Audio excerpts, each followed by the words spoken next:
Hi friends, thanks for joining me today. I am going to be making some keto meatballs for dinner, and I am going to be making them in a Italian sausage, sort of breakfast sausage flavor. And I just wanted to show you what I'm doing for that. I've got in my bowl a pound of, this is moose burger, and then a pound of moose breakfast sausage. That's a year old, and it's kind of getting a little gamey, so I'm mixing it together, and that's one reason why I'm highly seasoning it. I don't want it to taste gamey, and neither does my family. We have our freezer stocked with moose and caribou this year, and thankfully also salmon, so we are set for meat. I'm just looking at some of my ingredients. All right, so first ingredients, let's see, I have sage. I actually found another bag of sage in my closet, so I'm gonna add it to my jar. I've got some rosemary that I've pre-ground up in probably a blender a while back when I was making sausage last time. And then I have ground pepper, salt. I have diced onions, which I wouldn't normally put in sausage, but I do love in my meatballs because it absorbs a lot of the extra fats and juices that come out of the meatballs and helps them to be really moist. And then I also have some red pepper and some nutmeg. And there was one other thing I grabbed, fennel seed. This is like a classic Italian seasoning ingredient, and I am excited about using that today. So for the recipe, I have 2 pounds of meat, so I'm going to use, my recipe actually is for 2 pounds of meat, so it's awesome. First thing is 2 teaspoons of salt. This is kosher salt, so I'm going to adjust and use about a teaspoon and a quarter. Kosher salt is fluffier, it's a larger flake, and so it would measure differently. 1.5 teaspoons of ground pepper, and this is very finely ground, but if you like coarse ground, then I would say use coarse ground.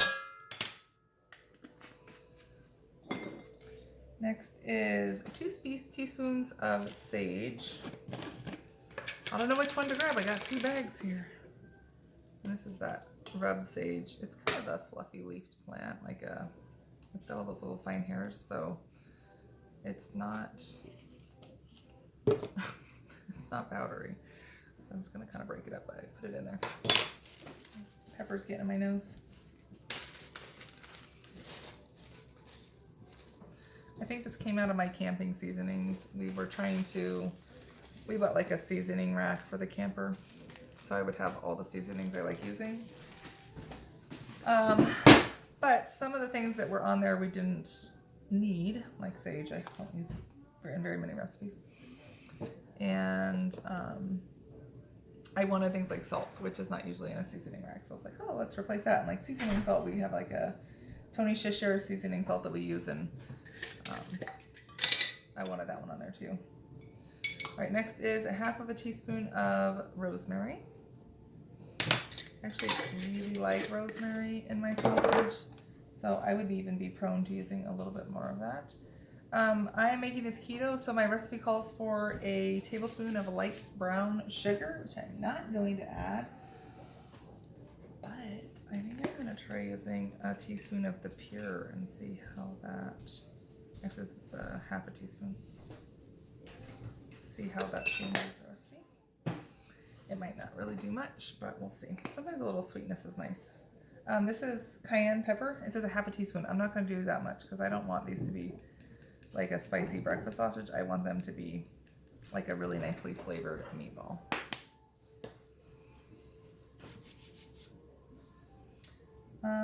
Next is 1/2 teaspoon of grated nutmeg.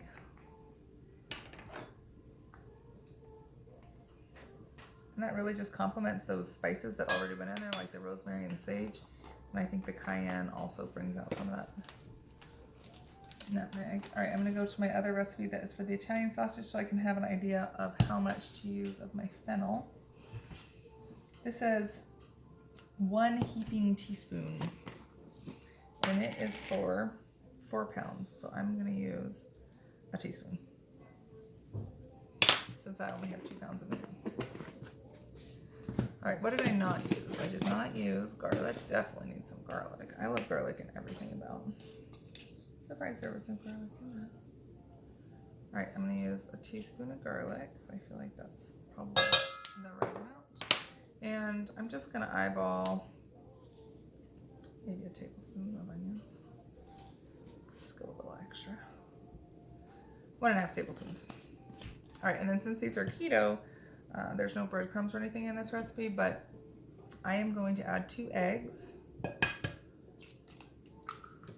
for binding. And then I'm actually also going to grab out of my refrigerator some of my homemade tomato sauce.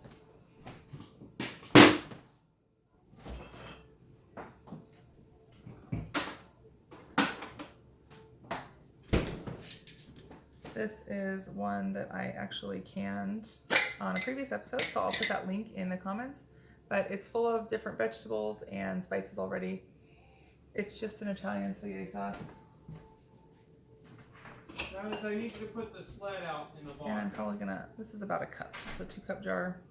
I'm just gonna use a half of a cup because I don't want them to be too wet that they won't hold together, but I just wanna have, that tomato will provide a little bit of binding.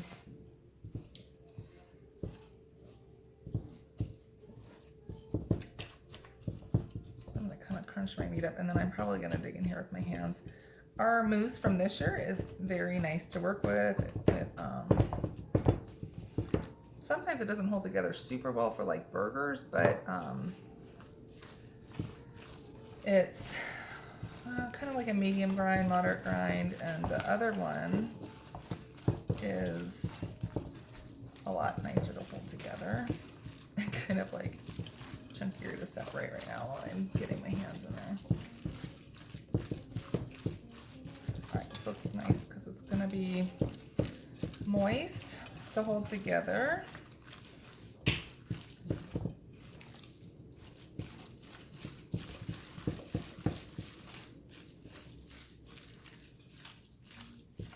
Make sure that I get some of the stuff that was like kind of turning color on the outside of that one package. I think the reason that that other mousse is turning gamey is it was actually processed at one of the local butchers, the processing places, and they, I'm sure there's lots of different varieties of how you want it packaged, but they, I don't know, off that particular one, they did saran wrap and then a layer of freezer paper. We like to do 2 layers of freezer paper, and I think that's the best personally.